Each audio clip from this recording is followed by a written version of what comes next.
ആത്മോപദേശ ശതകം ശ്രീനാരായണ ഗുരുദേവൻ എഴുതിയ ഈ കൃതിക്ക് professor G Balakrishnan Nair sir വ്യാഖ്യാനം എഴുതിയിട്ടുണ്ട്. അതിൻ്റെ ഓഡിയോ ബുക്ക് നമുക്ക് തുടർന്ന് കേൾക്കാം. 38-ാം ശ്ലോകം.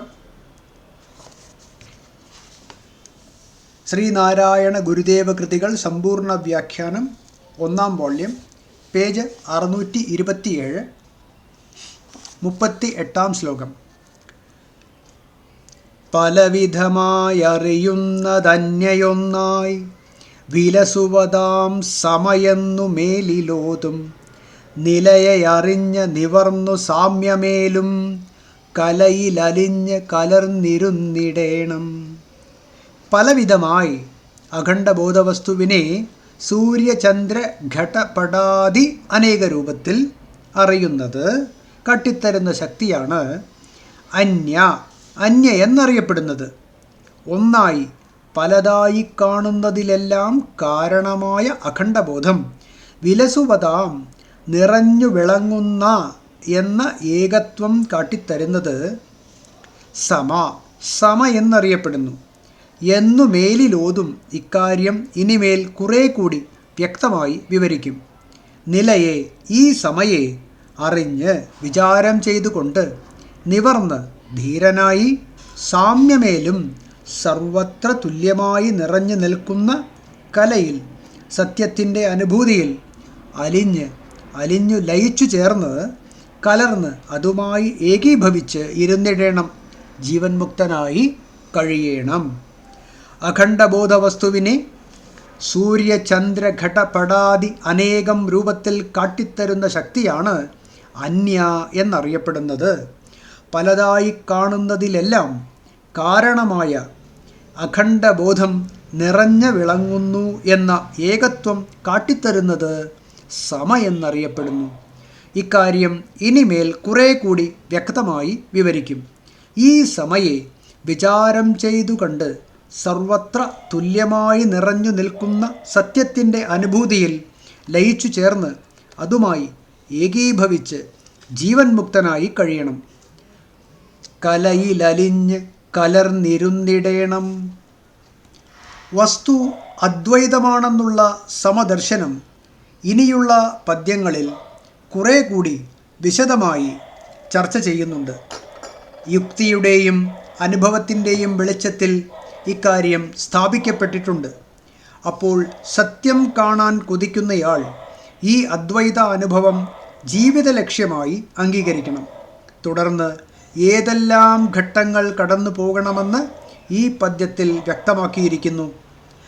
ആദ്യമായി പലതിൻ്റെ തോന്നലുളവാക്കുന്ന അന്യയെ കീഴ്പ്പെടുത്തണം. മോഹം വെടിഞ്ഞ് ധീരമായി ലക്ഷ്യനിശ്ചയം ചെയ്തു വസ്തുവിചാരത്തിലേർപ്പെടണം. നിവർന്ന് എന്ന പദം കൊണ്ട് ഇക്കാര്യമാണ് അർത്ഥമാക്കുന്നത്. തുടർന്ന് സർവം ബ്രഹ്മമയം എന്ന ഭാവാദ്വൈതം സദാ ശീലിക്കണം. ചിദ്വാസന അഭ്യാസം കൊണ്ട് വിഷയവാസന കുറയുന്നതോടെ സവികൽപ്പ സമാധി അനുഭവപ്പെടും. ബുദ്ധി മാറി നിന്നുകൊണ്ട് ആത്മാനന്ദം അനുഭവിച്ച് താനും ക്രമേണ ആനന്ദത്തിൽ അലിഞ്ഞു ചേരും. ഈ അനുഭവമാണ് സാമ്യമേലും കലയിലലിഞ്ഞ് ചേരൽ. ക്രമേണ ബുദ്ധിയും മാഞ്ഞ് നിർവികൽപ്പ നില സംജാതമാകും. വ്യവഹാര ദിശയിൽ പോലും സർവം ബ്രഹ്മമയം എന്ന അനുഭവം ഉറച്ച് ജീവൻ മുക്തിയും കൈവരും. ഇതാണ് കലർന്നിരിക്കൽ.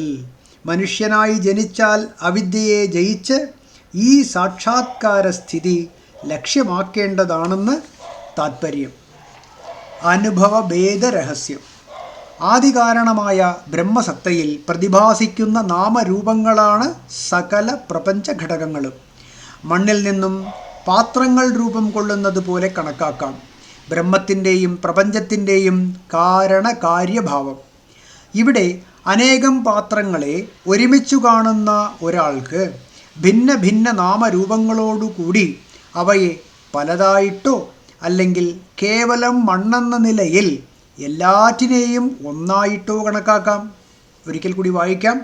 ഇവിടെ അനേകം പാത്രങ്ങളെ ഒരുമിച്ചു കാണുന്ന ഒരാൾക്ക് ഭിന്ന ഭിന്ന നാമരൂപങ്ങളോടുകൂടി അവയെ പലതായിട്ടോ അല്ലെങ്കിൽ കേവലം മണ്ണെന്ന നിലയിൽ എല്ലാറ്റിനെയും ഒന്നായിട്ടോ കണക്കാക്കാം.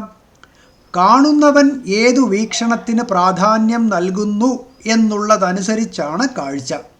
അതുപോലെ തൻ്റെ ഉള്ളിൽ ശമദമാദി ഉറപ്പുവരുത്തി ബ്രഹ്മവസ്തു സാക്ഷാത്കരിച്ചനുഭവിക്കുന്ന സത്യനിഷ്ഠൻ ആ ആദികാരണ സത്തയ്ക്ക് പ്രാധാന്യം നൽകിക്കൊണ്ട് പ്രപഞ്ച പദാർത്ഥങ്ങളെ നോക്കുമ്പോൾ അതിലൊക്കെ അഖണ്ഡമായ സത്യം തന്നെ ദർശിക്കും.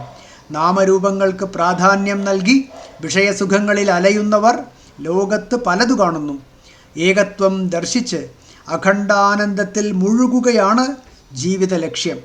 സമയെ സമാശ്രയിക്കുന്നവൻ ഏതു പദാർത്ഥത്തെ സമീപിച്ചാലും അതിലൊക്കെ ഏകമായ സത്യത്തെ ദർശിക്കും. വിഷമയെ സമാശ്രയിക്കുന്നവന് വസ്തുക്കളുടെ എണ്ണം ഒരിക്കലും അവസാനിക്കുന്നില്ല. ഇക്കാര്യമാണ് 39-ാം പദ്യത്തിലെ പ്രതിപാദ്യം. Audio book തുടരുന്നതാണ്.